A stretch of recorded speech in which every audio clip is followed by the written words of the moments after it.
Rahim. So today we'll just be revising the last 3 lectures about the Mudood, all the stretches. So let's begin with what is mud? Mud is a stretch, and the smallest mud is 2 count. So if you remember, we in one whole lecture we did the 2 counts. So what are the stretches which are stretched to 2 count? Do you remember its name? Although, yeah, you should know the names because we are Tajweed students. Mad Asli, all right. So how many kinds of Mad Asli are there? 3. Do you know their name? The terminology?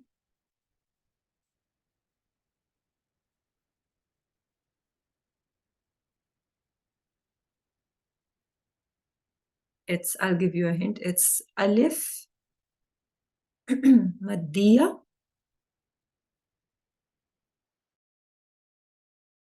and you guess the other 2.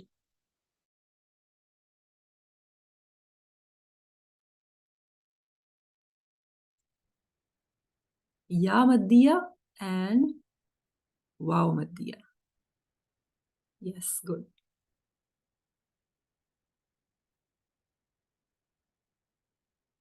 Okay, so Alif Maddiya has Fatha and Alif. Ya Maddiya has Kasra with Ya, and Waw Maddiya has Dhamma and Waw. These 3 couples, whenever you see them in Quran, you'll give it 2 count. Other than this, what is another instance where we stretch the thing to 2 count?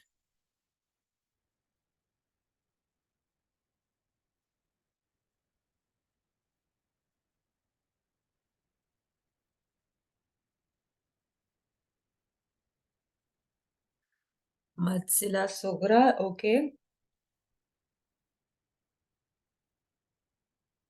Okay, Madsila Sugra and Maddal Iwad, these are 2 rules which have the same ruling as Mad Asli. But there's another instance where you just stretch that thing to 2 count. Huruful Muqattat, very good. So this is the first instance. Mad Asli is stretched to 2 count. Then another instance is the 5 alphabets. If you see them in Huruful Muqattat, you stretch them to 2 count. Do you remember the 5 letters? The composition of those 5 letters, it's called Hayyu Tahur. Excellent. So Hayyu Tahur. These 5 letters, if you see in Huruful Muqattat, you will also stretch them to 2 count. Other than this, we have Madsila Sughra. Sughra means small. Why do we call it Sila? What is the significance of this word Sila?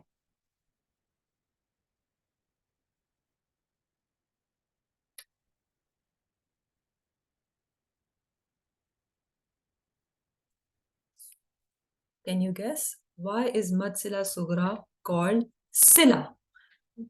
Sila, I'll give you a hint, it means joining. So what is the significance of adding this word Sila in this rule? If you remember, okay, good. You have a Ha of Zamir. And what haraka should it have for this rule to apply? It can have 2 of the harakat, either Dhamma or Kasra. So usually how many counts would you give a Ha which has a Dhamma or a Ha which has a Kasra? Usually how many stretches should you stretch it to? Fatha, Kasra and Dhamma has... No, if you don't think about the rule, generally if you come across Ha Dhamma, how much long will you stretch this? 1 count. But there are some conditions. If they are met, then you're not going to stretch this who or he to 1 count. Instead, you'll stretch it to 2 count. And what are those conditions? condition number 1 is this ha should be a ha of zamir. For example, it's going to give the meaning of a pronoun for an absent masculine person or thing. It should have a dhamma or a kasra. This is condition number 2. Then it should have a haraka behind it and a haraka in front of it. This is condition number 3. And fourth is it should not have a hamza in front of it. Should not have a hamza in front of it. If all of these conditions are met, then this ha dhamma who earns the right to be stretched to 2 count. Why is it called a sila? Because if you are joining it together, if you are joining this who with the next word, only then you're going to stretch it to 2 count. But if you, for some reason, decide to stop over here, then it would be like ha sukun. Then you would not stretch this who to 2 count. Only in the case of joining it with the next letter will you give it 2 count. And why is it called sugra? Sugra means small. So you're only stretching this who to 2 count. And that's why it's called sugra, which gives you a hint that there is another instance where you stretch it to more than 2 counts. A rule which is very similar, same conditions with a little bit of difference, and you will stretch it to longer counts. That's why that rule is called mad as-sila kubra. Okay, then we've done the third instance where this will also adopt 2 counts, and there's one last, which is mad al-iwad. Who remembers what that is? Mad al-iwad.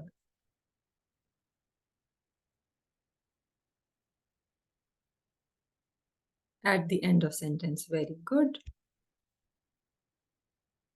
Al-mad al-iwad. Iwad means to exchange. What are we exchanging for what in this rule?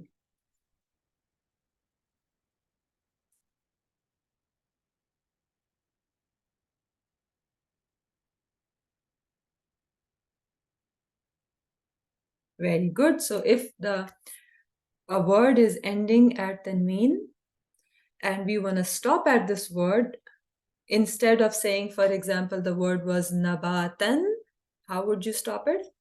Nabata.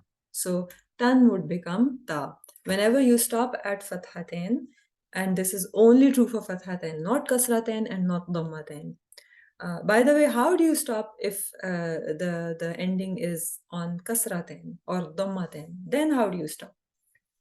For example, if the word was nabatun or nabatin,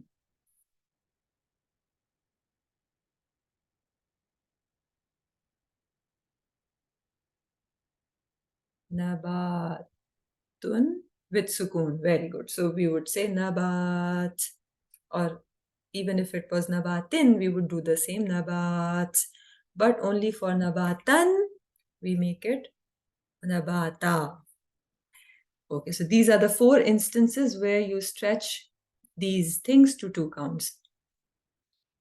And now we're going to shift to stretches which are based on these 2 counts. So what are those? These are called mad al-fari.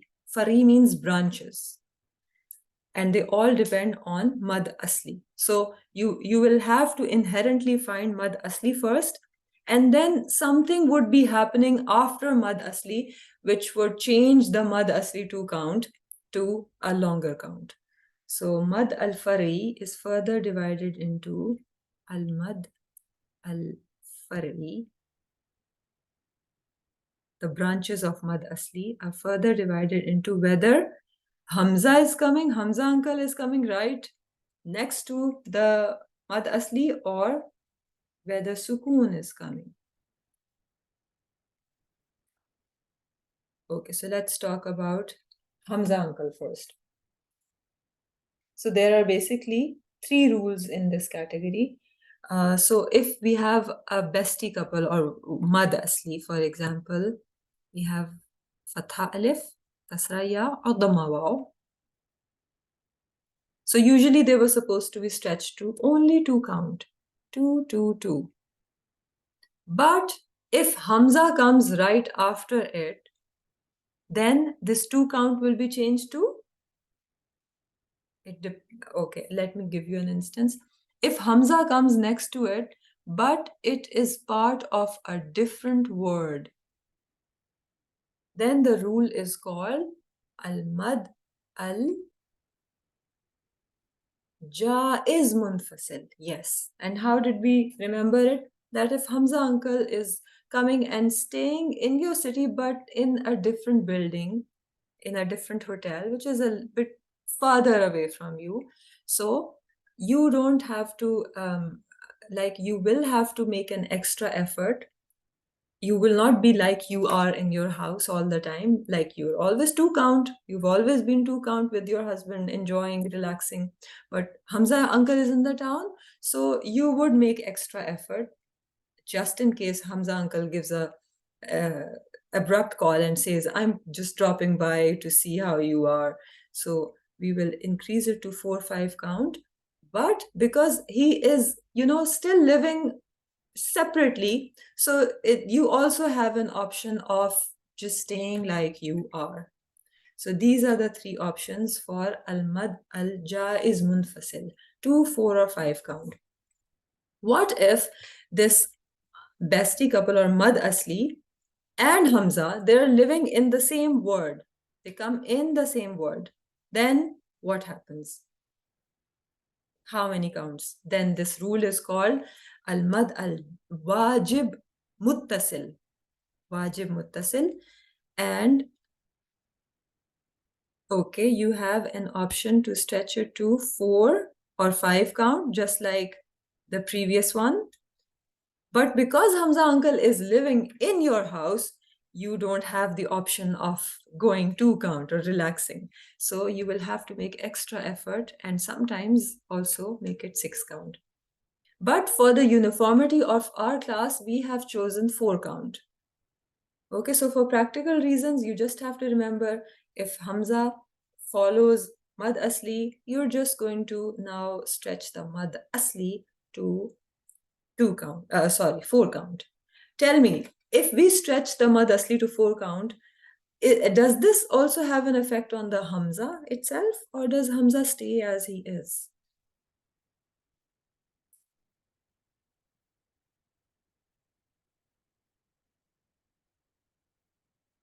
Stay as it is. For example, if the word is ma'an, here you have a mad on top. Yeah. So this is the bestie couple or mad asli, fatha and alif together. And ma'an, because Hamza uncle is staying in the house, now you have an option to stretch it to this mad asli will be elongated to 4, 5, or 6 count. But an would remain an. Nothing happens to Hamza uncle. He just comes and gives everyone a headache and does not do anything himself. Okay. And then there is one more instance for the a stretch which is because of Hamza, and that is al-mad as-sila al-kubra. And you've already done mad as-sila al-sugra. The only difference here is that it should be same like before. It should be a ha of zamir. It should have a dhamma or a kasra. It should have a haraka behind and a haraka in front, but it must have a hamza right after it. In that case, this ha dhamma hu would not be stretched to just 1 count. Instead, it would be elongated to 4 or 5 count. So you see, whenever Hamza uncle is coming to meet, 4 and 5 is the common count. 4, 5 here, 4, 5 here, 4, 5 here, here, and here. All right. Then there is one more Hamza, which is due to the presence of Hamza, but it's not going to be stretched more than 2 count. It's called Mad al-Badal. And what is the story behind Mad al-Badal? If you remember, it was a story of a divorce because the husband and wife were not getting along really well. So the story goes like this, that Hamza with a haraka and Hamza with a sukoon do not get along really well. If you ever see, by the way, you will not see it in Quran, a Hamza with a haraka, and it's right after it we have Hamza with sukoon. If any situation like this occurs, what do the scholars of Tajweed do? They separate this couple and replace Hamza sukoon with a compatible wife. Okay, so who is the most compatible alphabet with Fatha? Alif. So we are going to remove Hamza sukoon and put Alif in its place. And now it becomes Mad Asli, like it's gonna have 2 count. So then, we were supposed to have longer counts in Mad al-Fari, but not necessarily. This is one of the exceptions where it's not really going longer than 2 counts, but because Hamza is involved, that's why we put it in Mad al-Fari, because it's especially due to the presence of Hamza. So whenever you see Hamza Fatha Alif Sukoon, which is or Hamza Dhamma Waw Sukoon, you should know that instead of Waw Sukoon, we initially had Hamza Sukoon in its place. But because the scholars of Tajweed do not like this couple to be together, maybe they get so busy with each other, they stop doing they stop, doing more purposeful things. So they separate the two and replace the Hamza Sukoon with a compatible wife, and with Dhamma, who is more compatible, Wow. Similarly, if you have Hamza Kasra, and it was followed by Hamza Sukoon, we would replace this Hamza Sukoon with what?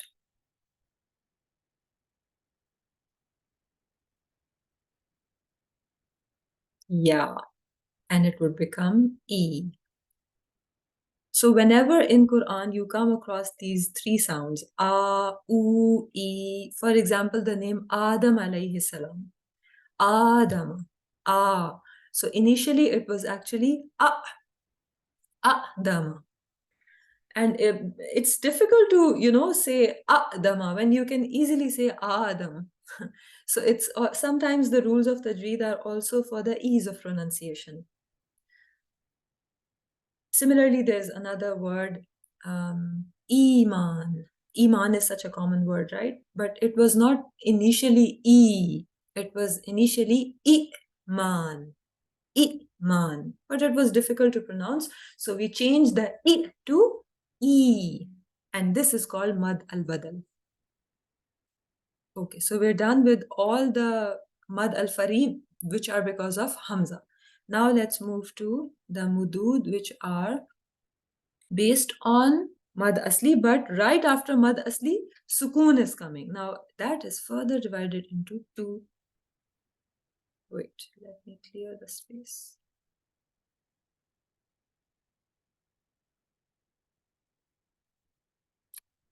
Okay, so if we have Mad Asli followed by a Sukoon, it can be further categorized into 2 branches. A Sukoon which is temporary. In Arabic we call it Arid. Ardi. Arid means temporary.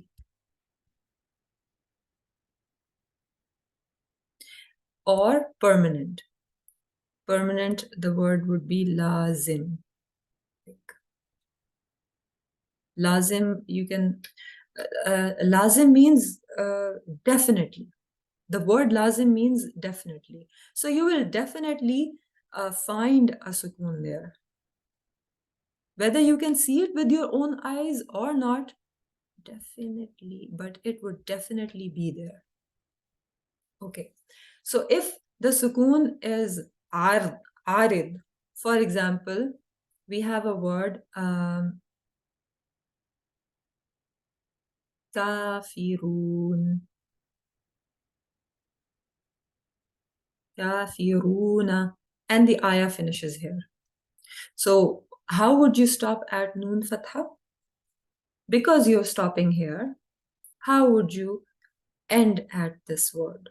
What would you do? Yes, you would put a temporary sukoon on Noon Fatha. If you did not decide to stop on this word, you would just pronounce it as na. But because you know, on your impulse, maybe it was in the middle of the ayah, or maybe the ayah was finishing here, maybe your breath was breaking, or maybe you wanted to cough or sneeze, whatever reason, you temporarily wanted to stop on this word. So now we have a sukoon on noon, and the mad asli, which is right behind this temporary sukoon, would be changed from 2 count. Now it would not be stretched to 2 count. Instead, it would be stretched to 2, 4, or 6 count. And how did I make you remember? That whenever there's a, this rule usually comes when the ayah is finishing. Yes, exactly. Barakallahu feek. So I told you, whenever you think of a circle or an ayah finishing or you're stopping, you think of the table of 2. 2 times 1 is 2, 2 times 2 is 2, 4, 2 times 3 is 6. So you just remember the multiples of 2. So kafirun, ru part would be stretched to either 2 count or 4 count or 6 count. So which also, but for the uniformity of the class, we always pick 4 count because 6 is like too long. And if you'll stretch it to just 2, then you wouldn't even know that you've done anything different. So 4 is a good number.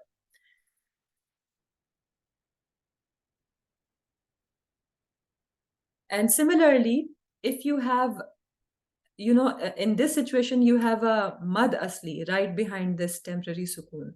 But even if it was a lean, for example, it was not kafiruna, but instead, let's suppose the word was kafi rauna. Now, ra fatha waw sukoon is not mad, instead it's lean.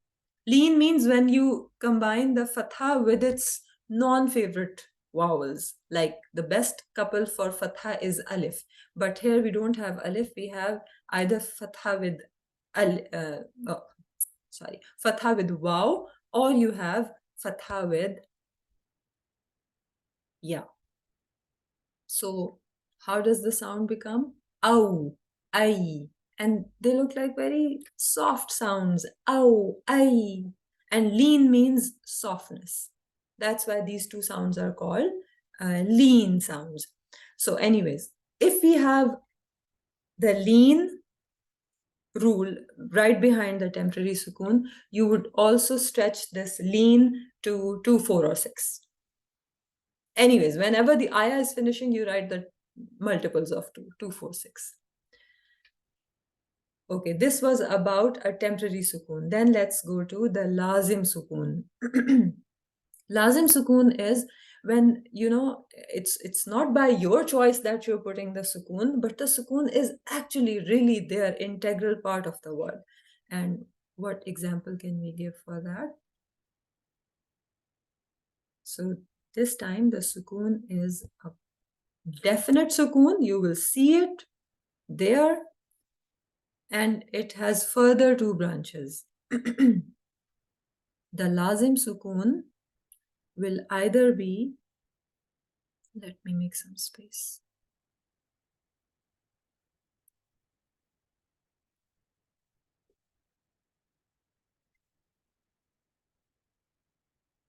So we have mad asli, for example, fatha and alif. It would be followed by sukoon. Now this sukoon could be autonomous, like it likes to stay alone, or maybe it has formed a liaison or party with the next alphabet. On this basis, we further divide this lazim, al-mad al-lazim, into 2 categories. So lazim will tell you that the sukoon is definitely there right after mad asli, but it would either be musaqqal or mukhaffaf. So mukhaffaf means light, and we call it light if it likes to stay alone. You know, a lonely person is a light person, is not a strong person. He's a weak person. So mukhaffaf,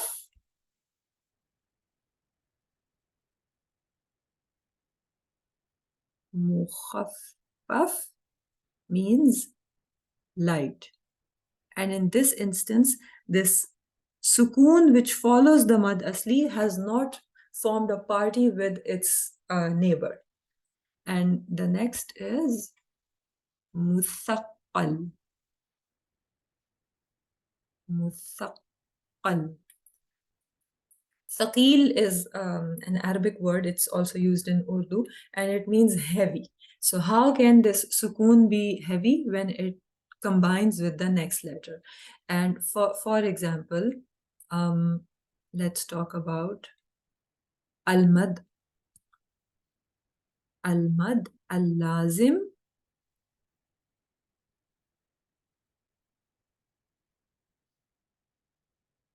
Okay, I missed something. When you have mad al-lazim, then you have further two categories of whether this mad asli or sukoon is in one word or in one alphabet. Kalimi or harfi, yes. Sorry for skipping that part. And mukhaffaf and muthakkal come after that.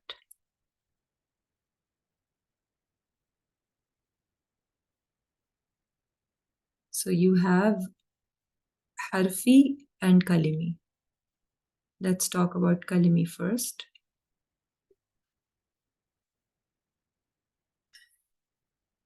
Okay, so al-mad al-lazim means that right after the mad asli, this is mad asli, lazim tells you there is a sukoon right after it. Definite sukoon after it. Kalimi means that it is part of the same word. The mad asli and the sukoon are part of the same word. Then you have further two branches of light, which is mukhaffaf. I'll just write. What could be a short form? No short form. Mukhaffaf. We have to write the mukhaffaf, whole of it. Or heavy, which is called muthaqqal.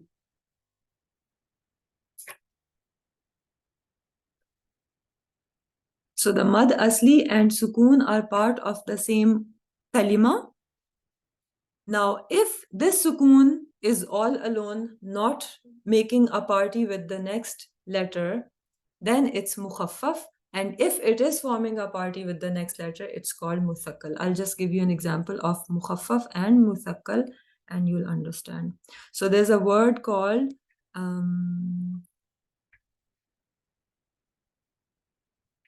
Hamza Fatha Alif Sukoon. This was Mad Asli.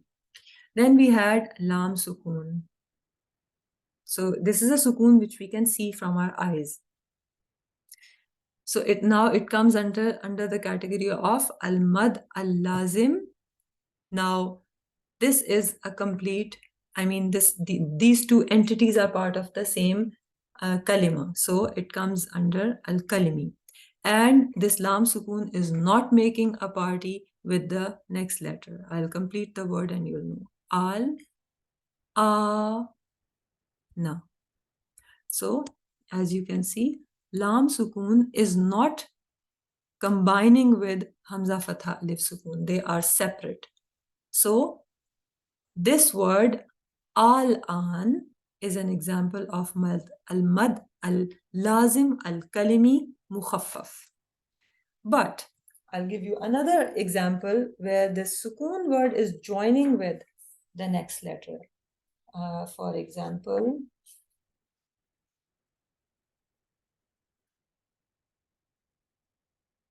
al-haqqah.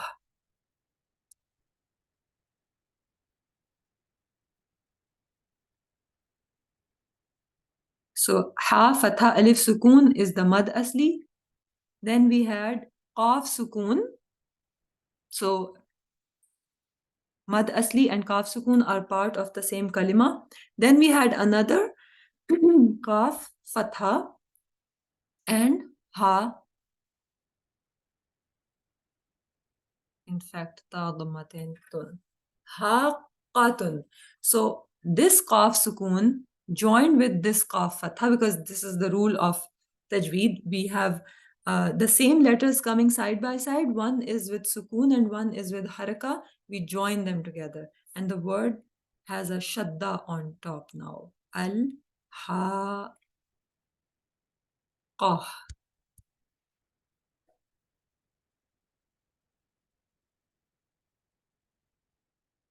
So this is an example where you have mad asli, then you have a sukun right after it, and the mad asli and sukun are part of the same kalima, and this sukun letter is making a group with its next letter, so forming a shadda as a result. So this is an example of al-mad al-lazim al-kalimi muthaqqal. Now let's come to the last two. Al-mad al-lazim al-harfi. And this is only related to huruf al-muqatta'at. For example, we have alif, lam, ra. So how do we read these? We read them separately. Alif, lam, ra.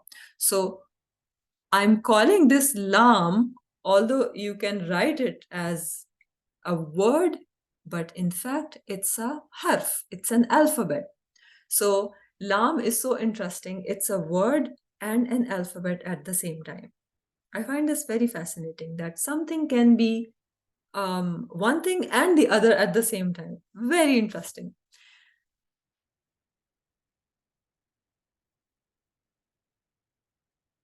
Okay, so if we look at the lam in alif lam ra, we see that right after the mim sukun, we have ra. So we have lam fatha alif sukun mad asli. Then we have a definite sukun, which we can see right here, lam. And the next stage is that the mad asli and the sukun are part of the same harf. Lam is one harf. So they are harfi. But this mim sukun is not making a party with his next neighbor. So that makes it mukhaffaf. But what if the huruful muqatta'at was alif, lam, mim? What would happen in that instance? That lam, alif, lam, mim. Now, if we consider the lam, I would write it still as lam. Here we have mad asli. Right after that, we see a definite sukun, and both the mad asli and the sukun are part of the same harf. So that puts it in the category of al-mad al-lazim al-harfi, but right next to it is mim. So this mim sukun will form a bond with the mim kasra, and we're going to read it as mim shadda. And we give it 2 count. You know that. We read it like alif, lam, mim. So we give there a little count where the mim is joining the mim. Now, what has it done? It has formed a liaison, a party, a partnership with the next letter, and it became stronger. So what do we call it? We call it muthaqqal. Muthaqqal. Okay, these are all the different rulings of Mudood. Now, just one part the last final, which is like a summary of everything. Sometimes it happens that in a single word, you see that two mudud are overlapping with each other. For example, and why does it happen? It only happens because of mad al-badal. Why? Because if you notice, mad al-badal is like written like this: a, u, e. And if you look at all the other mudud, which are because of hamza, for example, al-mad al-wajib muttasil. For example, ma'an. So what is happening here? Here you have alif after the hamza. But in mad al-wajib muttasil, you have alif before the hamza. So there is a possibility that, if I join these two boxes together, let me think how I can do that. I'll have to be very creative to put these together. Um,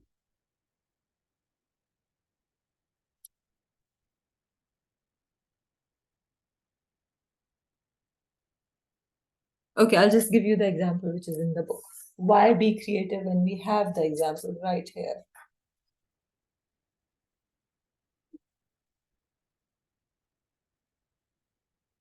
Okay, the word is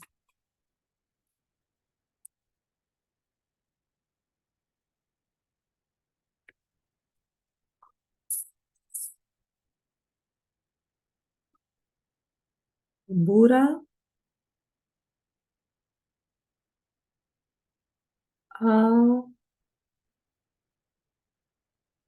Ooh.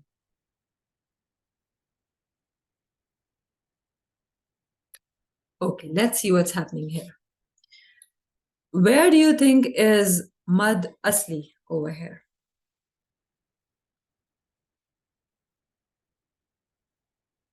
Alif, all right. Here it is. But because it's a special kind of mad asli, it involves hamza. What is this a sound called? Remember, I told you whenever you see a, u, e sounds in Quran, what do we call those sounds? It was not initially a, it was a, bura, a, u. We changed it. We got them divorced and we changed it to this a. What is this mad asli called? This is a special kind of mad asli, which is called, mashallah, very good, al mad al badal. And we know that this can also be called mad asli, right? And what happens when we have Hamza uncle comes and visits mad asli? Then what happens? It becomes either mad wajib muttasil or jaiz munfasil. If I tell you this is one whole word, and you can see that here we have mad asli, and right after that we have Hamza uncle visiting. So what is this? Is this mad wajib muttasil or jaiz munfasil? Yes, it's wajib muttasil. Muttasil means joined. So now, can you see that two mudud are overlapping? I'll color this in a highlighter. So this is mad asli, and let me use pink color. This part is mad wajib muttasil. Now, as you can see, this alif in the middle is being shared by both the mudud, mad badal and mad asli. If you were to consider this alif as part of mad badal, how many counts should you stretch it? Mad badal, a, u, e. How many counts does that take? 2 count, yes.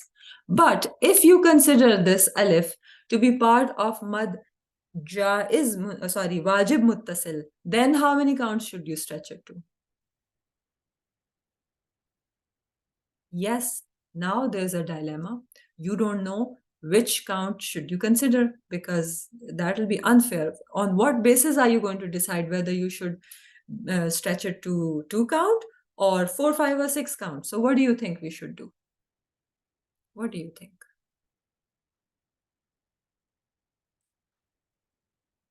Mad wajib munfasil. Okay. So yes, you are right.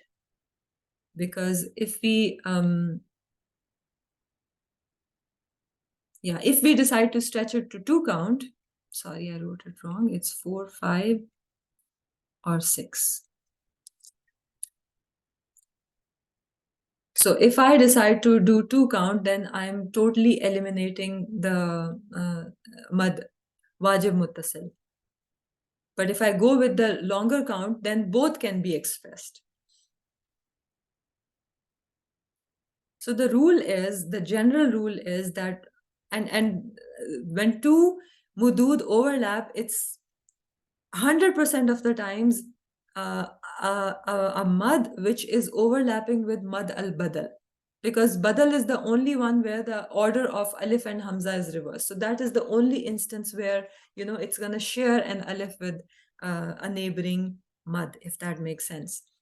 So either you're going to have a mad badal competing with mad wajib muttasil or jaiz munfasil, what am I saying? Wajib muttasil or jaiz munfasil, or it could even be competing with arid lissukun.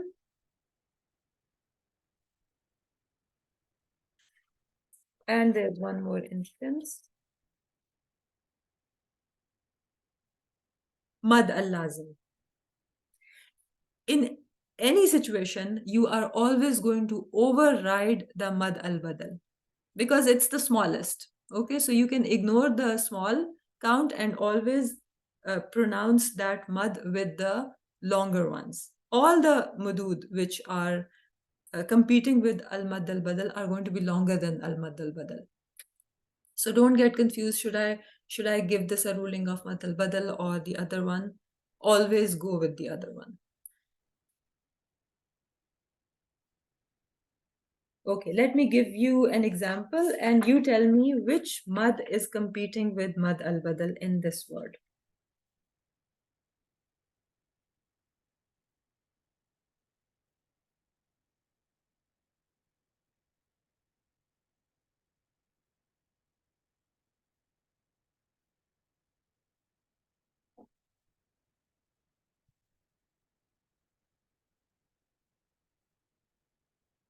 All right. So first find where is mad al-badal.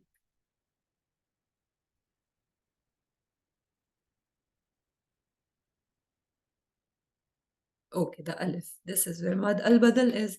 U, E, this together makes mad al-badal.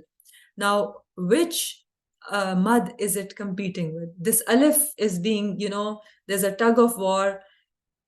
Hamza is, pulling this alif towards himself. He's saying, he's my alif. He's part of mad badal. But the other Hamza here is saying, no, he's my alif because he's part of what mad?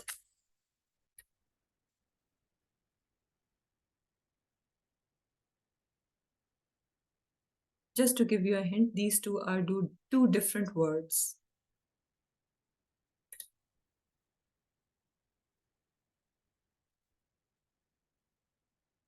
Jaiz munfasil, barakallahu feek. So whenever we have a mad asli followed by hamza and it's a part of a different word, this is al mad al jaiz munfasil. So how many counts do we give al mad al jaiz munfasil?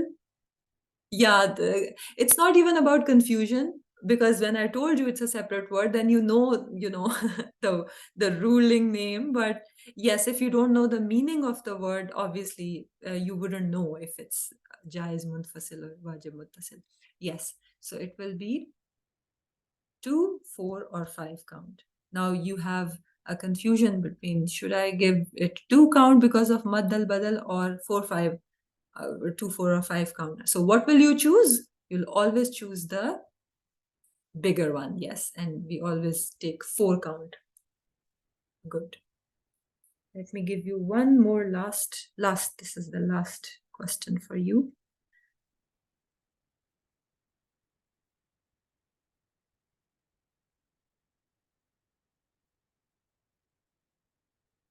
So where is mad badal?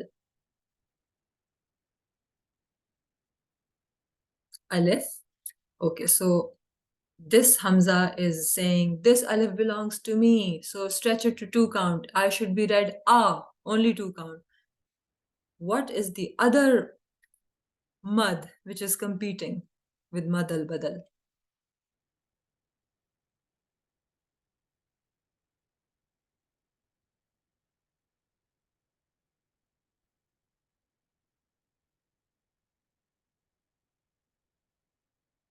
Think, it's tricky. Yes, there's no Hamza. Then what is there? We have, okay, you're getting one step closer. It's Shadda. So it's double meme. So when you open the meme Shadda Kasra, what does that become?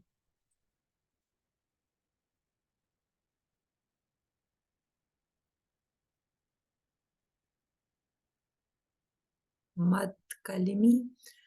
Good, yes. So Mad Shadda became Mad Sukun, Meme Shadda becomes Meme Sukun plus Meme Kasra, which means you have Mad Asli followed by a Lazim Sukun. Definitely the Sukun is there. It's not like you put it temporarily. It was integrally part of the word. Now, Ameen. Do you think the Mad Asli and this Meme Sukun are part of a word, or is it a kalima, like in Huruful Muqatta'at? It's a kalima, very good. And it's Muthakkal because Meme Sukun has joined with Meme Kasra. Well done. You named it correctly. Mad al-Lazim al-Kalimi Muthakkal. So, how many counts does that take? I think I didn't tell you. It takes 6 count.